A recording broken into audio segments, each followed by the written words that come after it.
three quick points on the 2018 nuclear posture review relative to the 2010 review.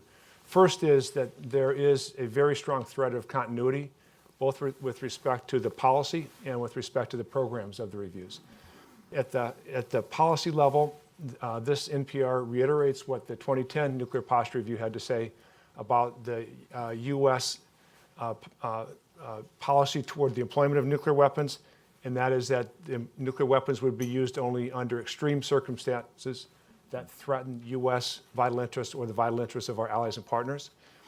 This nuclear posture review reiterates the so-called negative security assurance, which says that the United States will not use or threaten to use nuclear weapons against non-nuclear weapon states that are compliant with their Non-Proliferation Treaty obligations. And finally, this review, like the past review, rejects no first use or so-called sole purpose for nuclear weapons, but makes clear, in my view, that the fundamental role of nuclear weapons is to deter nuclear weapons use. So at the policy level, a lot of consistency, and similarly the support of arms control, including New START, and a desire to return the Russians to compliance with the INF Treaty, support of non-proliferation as well, and finally, a reiteration that the United States will abide by the Comprehensive Test Ban Treaty and not seek nuclear testing, although this administration says it will not pursue ratification of that treaty. So from a policy perspective, a tremendous amount of continuity. And then on the programmatic side, similarly, focus on sustaining and now modernizing the triad, ICBMs, SLBMs, heavy bombers, and the related weapons. Real priority on investing in survivable nuclear command and control, which is also critically important for nuclear stability.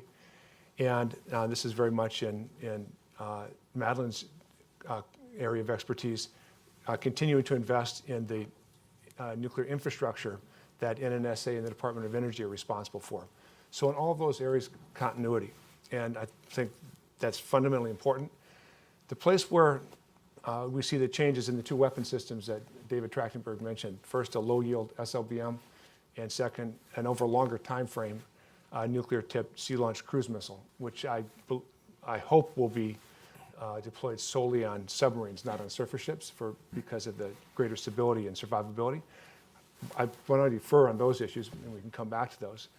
The third point I want to make is that there's an important difference, and there's no question that the 2010 nuclear posture review was President Obama's nuclear posture review. He'd given the Prague speech. Secretary Gates forward to the 2010 nuclear posture review noted that this was an implementing mechanism for the Prague speech. There is a question, and we'll learn over time, I suppose, does this 2018 nuclear posture review signed by Secretary Mattis, does it represent the views of President Trump? President Trump's comments about having a bigger nuclear button, about bringing fire and fury to bear on North Korea in response to any aggression, cause one to wonder if that's the case. I hope that it is the case.